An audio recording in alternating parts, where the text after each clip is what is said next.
اعوذ باللہ السمیع العلیم من الشیطان الرجیم بسم اللہ والصلاة والسلام علی رسول اللہ بسم اللہ الرحمن الرحیم۔ بات کر رہے ہیں ہم بسم اللہ الرحمن الرحیم کی، ٹھیک ہے؟ تو اس میں آپ کو معلوم ہے کہ ہم نے ابھی تک جو ہے کافی سفر کیا ہے، اور اس کے بعد ہم اب جا رہے ہیں اس کی صوتی جو اس کی فونیٹکس ہے اس پر ہم جا رہے ہیں کہ اس کی صوتی ہم آہنگی جو ہے اس کو ہم کس طرح سے دیکھ سکتے ہیں، اور اس کے کیا اس کا کیا مقام ہے، اور وہ مختلف پرتیں جو ہم کھول رہے ہیں اس کے معنی کی، وہ کس طرح سے ہماری مدد کرتی ہے۔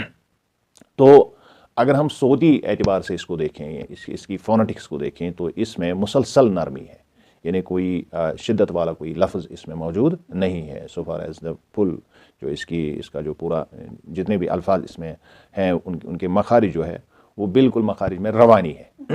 کہیں پر بھی کوئی ایسا کوئی جس کو ہم کہتے ہیں حرف نہیں ہے جس میں کافی شدت ہو۔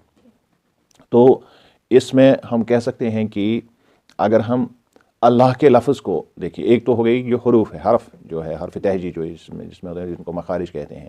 دوسرے اگر حروف پر ہم غور کریں گے صوتی اعتبار سے، تو اللہ کا لفظ جو ہے، اللہ کا لفظ اس کو کہتے ہی ہیں لفظ جلالہ، اس کو ہم کہتے ہیں، اور یہ جلال کو ظاہر کرتا ہے۔ اور اگر ہم آگے جائیں گے تو اس کے بعد جو ہے الرحمن اور الرحیم ہے۔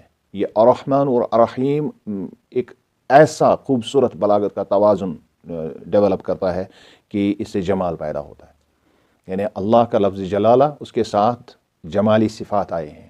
حالانکہ یہاں پر بھی اگر ہم دیکھیں گے کہ رحمان جو ہے وہ جمال کی طرف زیادہ اس کا جھکاؤ ہے، وہ جمال کو زیادہ ظاہر کرتا ہے، اور جو رحیم ہے اگرچہ وہ جمالی صفت ہی ہے لیکن اس میں جلال بھی چھلکتا ہے، کیونکہ اس میں دوام ہے۔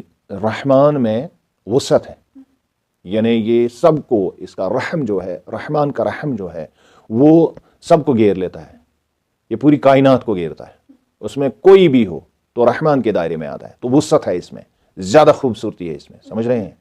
اور یہ خوبصورتی رحم کا لفظ خود رحیم میں لے جاتا ہے، جو ان کا راہ اور میم، یہ ثلاثی مجرد آپ کو سمجھ آ رہا ہے، دونوں اسی سے مشتق ہے، یعنی رحمان بھی اسی سے نکلا ہے، رحیم بھی اسی سے نکلا ہے۔ اور جب ہم رحمان کو دیکھتے ہیں تو اس میں وسعت ہے، فعلان کا وزن جو ہے اس میں وسعت ہے، یعنی پوری کائنات کو گھیرتا ہے، اور اس میں بندہ بھی شامل ہے، کوئی بھی جو بھی ہے، اٹ از اکراس کلچرز، سمجھ رہے ہیں؟ اور یہ پورے یونیورس پر محیط ہے اس کا۔ تو یہ جمالی صفت ہے، اس میں اتنا جمال ہے کہ ہر ایک کو گھیرتا ہے اپنے اندر، اتنی خوبصورتی ہے، ٹھیک؟ اس کے بعد رحم، چونکہ رحم کا لفظ جو ہے، یہ ہم نے پہلے بھی سابقہ بھی اس کے بارے میں ہم نے بات کی ہے کہ عرب رحم کو جو یہاں جو ماں کی کوکھ ہوتی ہے اس کو کہتے ہیں رحم۔ تو اب اللہ نے کس طرح سے اس کو، اگر آپ اس کو سمبولک لے لیں گے تو کس طرح سے ہمیں سمجھانے کی کوشش کی ہے کہ میرا آپ کے ساتھ رشتہ کیا ہے، یعنی اللہ کے فوراً بعد یہ دو اسمائی گرامی آئے ہیں، یہ دو صفات آئے ہیں، اور یہ کہ قرآن پڑھتے ہوئے یہ الائنمنٹ جب بندہ کرے تو وہ ان دو صفات کے ذریعے سے میرے ساتھ الائن ہو جائے۔ اس کو مطلب جب میں آواز لگاؤں، خالق حقیقی کو جب میں آواز لگاؤں تو اس وقت میری آواز میں ایسے دو صفات مجھے کہا گیا ہے کہ آپ ان کو ادا کیجئے۔ یہ الائنمنٹ کس طرح سے بن رہی ہے، اب اس کی خوبصورتی آپ کو سمجھ میں آ رہی ہے کہ رحمان آپ اتھا اس رحمت کی دائرے میں جا رہے ہیں، یعنی موجے مارتا ہوا ایک بڑا سمندر ہے رحمت کا، اور آپ اس میں غوطہ-زن ہیں۔ آپ ایک ادنا اس دنیا کی کسی بھی چیز کے ساتھ ملے ہوئے ہیں اس وقت، اس رحمت کے دریا میں، یعنی یہ سب کو اپنے ساتھ لے رہا ہے، ٹھیک ہے نا؟ خوبصورت منظر، یعنی اتنا جمال کا اتنا بڑا یہ دائرہ ہے۔ اس کے بعد یہی لفظ جو رحم کا جو لفظ ہے راہ میم، اب یہ رحیم کے اندر بھی یہی مادہ ہے، رحیم کے اندر بھی یہی ثلاثی مجرد ہے، اور اس میں اگر ہم دیکھیں گے کہ یہ اس رحیم کے دائرے کو اب دوام بخشتا ہے، رحمت کے دائرے کو اب یہ رحیم جو ہے دوام بخشتا ہے۔ پہلے اس میں کیا تھی؟ وسعت، سب کو گھیرے ہوئے، اب اس میں دوام ہے۔ دوام کا مطلب کیا ہے؟ دوام کا مطلب ہے کہ یہ ہمیشہ رہے گا۔ تو اس کا یہ ایک مطلب یہ بھی ہے کہ جب ہم رحمان کو جب ہم دیکھتے ہیں، جب ٹرانسلیشن میں دیکھتے ہیں، تو بہت سارے لوگ اس کا یہ بھی ٹرانسلیشن کرتے ہیں. اب میں نے آپ کو بتایا یہ کہاں سے وہ ٹرانسلیشن لاتے ہیں. تو ہمیں مطلب اس پر مطلب وہ نہیں ہونا چاہیے کہ کیوں ایسا ہے، کیوں اس کا ایسے ٹرانسلیشن کیوں کیا گیا ہے. تو وہ سیاق سے پتہ چلتا ہے کہ اس کی ٹرانسلیشن میں جو میننگز ہم ڈرائیو کر سکتے ہیں، اس کے پیچھے وجہ ہوتی ہے. اس کا بالکل ایک ایسا پہلو ہوتا ہے جو عام نظروں سے اوجھل ہوتا ہے، تو وہ اس سے پردہ ہٹاتا ہے، مترجم اس سے پردہ ہٹاتا ہے. پھر وہ کہتا ہے کہ یہ دنیا میں سب کے لیے ہے رحمت اور وہ آخرت میں ہے رحمت. تو آخرت میں دوام ہے نا، اصل زندگی تو آخرت کی زندگی ہے، یہ ایک فنا ہونے والی زندگی ہے. تو یہاں بھی مجھے رحم چاہیے اللہ کا، اور وہاں بھی مجھے رحم چاہیے اللہ کا. تو یہاں ہر ایک کو چاہیے، کیونکہ یہ کائنات تو اللہ نے بنائی ہے، اس کے رحم کے بغیر تو چلے گی ہی نہیں. سمجھ رہے ہیں؟ تو رحمان آئے گا پہلے. اب ہم یہاں سے جائیں گے، اب وہاں مجھے ہمیشہ چاہیے، وہاں ابدی زندگی ہے تو دوام چاہیے، لیکن وہاں بہت سارے لوگ اس رحمت سے رستگار نہیں ہوں گے. سمجھ رہے ہیں؟ تو وہاں پر جلال کا عنصر اب آ گیا، حالانکہ وہ جمالی صفت ہے. میں نے آپ کو بتایا کہ اللہ لفظ جلالہ خود ہے، اسی لیے ہم اللہ جل جلالہ بھی کہتے ہیں، اور یا اللہ جل شانہ کہتے ہیں، یا اللہ جل وعلا کہتے ہیں. مختلف طریقے ہوتے ہیں اللہ کے نام کے ساتھ.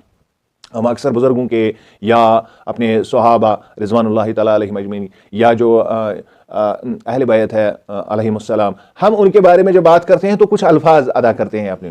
تو جب ہم اللہ سبحانہ و تعالیٰ کی وہ کرتے ہیں تو یا تو سبحانہ و تعالیٰ کہتے ہیں، یا جل وعلا کہتے ہیں، یا جل شانہ کہتے ہیں. تو یہ الفاظ ہم کیوں ادا کرتے ہیں؟ کیونکہ اللہ جو ہے بذات خود لفظ جلالہ ہے، اور اس لفظ جلالہ کے ساتھ جو صفت اللہ نے رکھی ہے وہ لفظ جلالہ کے بعد جمال کو ظاہر کرتا ہے. یعنی جلال بھی آیا، جمال بھی آیا. لیکن اگر آپ بڑی سٹل نظر سے دیکھیں گے تو یہ جلال اور جمال یہ کمال ہے، یہی تو کمال ہے. سمجھ رہے ہیں؟ کیونکہ یہ کمال وہ طریقہ ہے ایک بندے کا اپنے رب کے ساتھ، ایک عبد کا اپنے رب کے ساتھ الائن ہونے کا سب سے اعلیٰ، جس کو ہم کہتے ہیں کمال طریقہ ہے. تو اس میں کمال بھی ہونا بھی چاہیے، یہ اللہ کا کلام ہے. بات سمجھ رہے ہیں؟ تو جب ہم صوتی اعتبار سے اس کو دیکھیں گے تو یہ یہاں پر دونوں چیزیں ہمیں متوازن نظر آتی ہے، جمال بھی ہے اور جلال بھی ہے، اور اس سینٹنس کا کمال ہے یہ. ٹھیک؟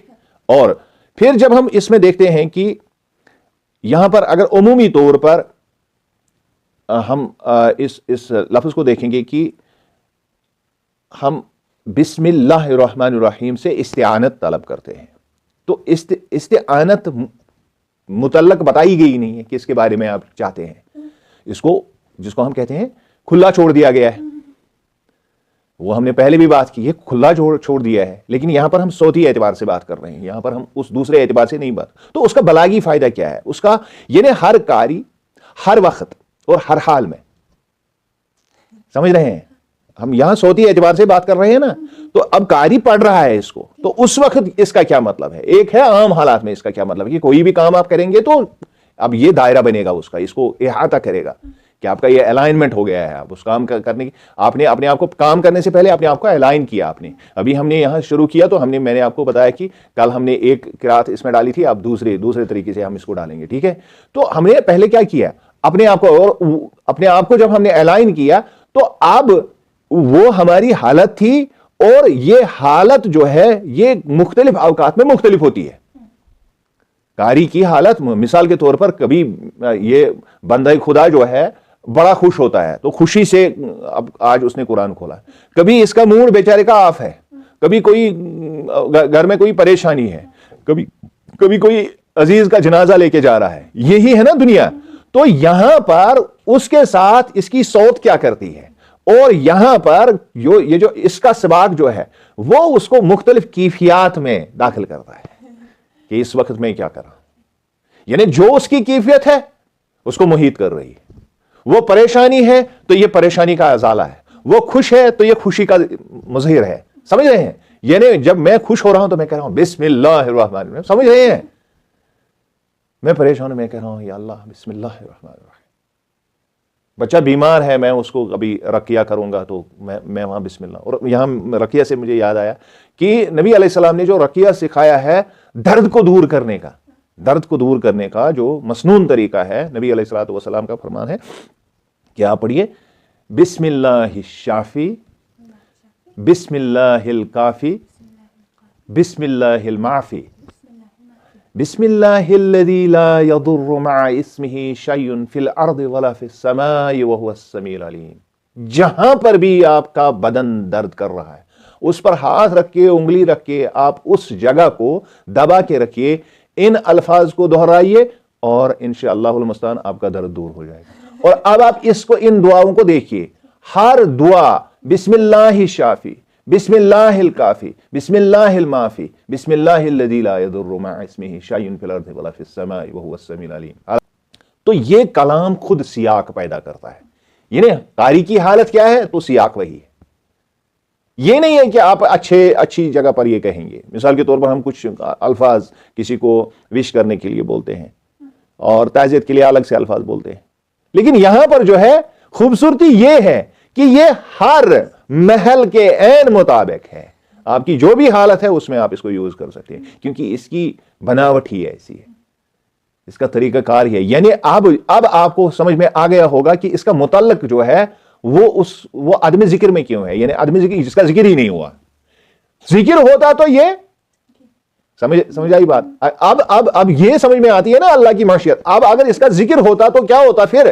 تو یہ کنفائن ہوتا ہے. یہ کنفائن نہیں ہے. اللہ نے لا متناہی جو بھی آپ کے مسائل ہیں ان سب کے لیے اس کو چھوڑ کے رکھا ہے، اور اب آپ کو استعمال کرنا ہے. نبی علیہ الصلوۃ والسلام نے فرمایا کہ جب آپ اس کو استعمال کریں گے تو کس طرح سے استعمال کریں گے. آپ کو درد ہو رہا ہے تو آپ اس کا استعمال کریں، اور ہر جگہ وہاں بسم اللہ سے شروع ہوتی ہے. بسم اللہ الشافی، بسم اللہ الکافی، بسم اللہ المعفی، بسم اللہ الذی لا یضر مع اسمہ شیء فی الارض ولا فی السماء وہو السمیع العلیم. اب میرے دماغ پر یہ سوار ہو گیا ہے، اچانک مجھے آ گیا. تو اب اس میں اگر ہم دیکھیں گے، اس میں ایک طرح کا کسر بھی موجود ہے. یعنی اگرچہ صراحتاً یہاں کوئی جس طرح کلمے میں لا ہے، لا الہ الا اللہ آگے ہے، اس طرح سے یہاں پر کہ میں کسی اور سے استعانت نہیں چاہتا ہوں. اس کا مطلب ہے میں استعانت اللہ سے لے رہا ہوں جو رحمان ہے رحیم ہے. اب تو یہ مطلب سرایت کر گیا ہے جسم میں. اس کی میننگ کیا ہے؟ میننگ پڑھنے کے بغیر ہی. تو اب یہاں پر بھی دلالت یہ کرتا ہے اس پر کہ یہاں پر بھی سٹل طریقے سے یہ موجود ہے، امپلائڈ میننگ ہے یہاں پر کہ کسی اور سے میں استعانت نہیں لے رہا ہوں. سمجھ، وہ موجود ہے. وہ یہاں فضا بتا رہی ہے. قصر جو ہے قصر ضمنی ہے، اس کو قصر ضمنی کہتے ہیں. یعنی یہاں پر لا اگرچہ موجود نہیں ہے کہ مجھے اور کسی سے استعانت نہیں چاہیے، لیکن ظاہر ہے، وہ آس پاس ہے، دکھتا ہے اس میں کہ کسی اور سے نہیں طلب کرنی ہے استعانت. سمجھ رہے ہیں؟ وہ اس میں موجود ہے. ابتدا میں ہم دیکھیں گے کہ یہاں پر اللہ کے لفظ جلال کو رکھا گیا ہے، پھر دو جمالی صفات جن میں آخری صفت جو ہے اس میں جلال بھی موجود ہے. تو یہ ایک کمال طریقے سے اس کی جو بنائی ترتیب جو ہے وہ بنائی گئی ہے. اور جب ہم دیکھیں گے کہ اب حتمی نتیجے کی طرف ہم بڑھیں گے کہ بسم اللہ الرحمن الرحیم بلاغی اعتبار سے معنی کو حکم نہیں بناتی. یعنی جو ہم معنی جو ہے اس میں سے اخذ کر رہے ہیں بلاغی اعتبار سے، وہ یہ نہیں ہے کہ ہم لوگوں کو کہیں گے کہ آپ یہ معنی بھی سمجھیں، اس کو ہم حکم میں داخل نہیں کریں گے. تو پھر کیا ہے اس کو ہم پھر وضاحت اتنی کیوں کرتے ہیں؟ وہ فضا کو محسوس کرے، اس فضا کو محسوس کرے، اس فضا میں وہ سانس لے. قاری کو یہ فضا محسوس ہونا چاہیے کہ جب میں بسم اللہ کہتا ہوں میں کس فضا میں ہوں. ہم حکم نہیں لگا رہے ہیں یار آپ کی حالت پہلے یہ ہونی چاہیے، آپ اس طرح سے پہلے سوچیں. نہیں، جب وہ کبھی سنے گا اس کو، قاری جب سنے گا اس کو، تب اس کو ایک فضا محسوس ہوگی. یار میں اللہ کے لفظ جلالہ کو ظاہر کرتا ہوں، پھر جمالی صفات ہے، اور میں اس کو جب اپنی صوتی اس میں ایک وائبریشن کے طور پر جب میں اس کائنات کی طرف بھیج رہا ہوں، وہاں سے کیا آئے گا واپس، اس کو وہ سمجھے، اس کو وہ فیل کرے. جب وہ اس کو فیل کرے گا تو وہ اپنے آپ کو خود کو پیچھے کرے گا، اور جو ان الفاظ کا اثر ہے اس کو آگے کر دے گا. سمجھ رہے ہیں؟ یہ میں نے کیا کہا؟ پتہ ہے یہ میں نے کیا کہا؟ یہ میں نے وہ بات کہی جہاں پر پھر درد مٹتا ہے بسم اللہ کے پڑھنے سے. میں نے اس کے اثر کو اگر وہ بات آپ پھر بعد میں دہراؤں گا نہیں، بعد میں آپ اس کو دیکھ لینا. میں نے یہاں پر بات کیا کہی تھی؟ میں نے بات یہ کہی تھی کہ وہ اپنے آپ کو پیچھے چھوڑتا ہے اور اس کے اثر کو، بسم اللہ کے اثر کو آگے کرتا ہے. جب وہ آگے کرتا ہے، خود کو پیچھے رکھتا ہے، آگے اس کو کرتا ہے، تو یہ آگے آگے آ کر اس کا ایک دائرہ بناتا ہے جہاں اللہ کا نام لفظ جلالہ ہو اور دو ایسے جمالی صفات ہو اور ان کی وائبریشن، ان کی ریسوننس، ان کی ساؤنڈ گونج رہی ہے، تو وہاں پر کوئی درد بچتا نہیں ہے. بات سمجھ میں آئی؟ وہاں پر کوئی مسئلہ باقی نہیں رہتا ہے. تو انشاءاللہ المستعان آج ہم نے اس پر بات کی ہے، اس کی صوتیات پر ہم نے بات کی ہے.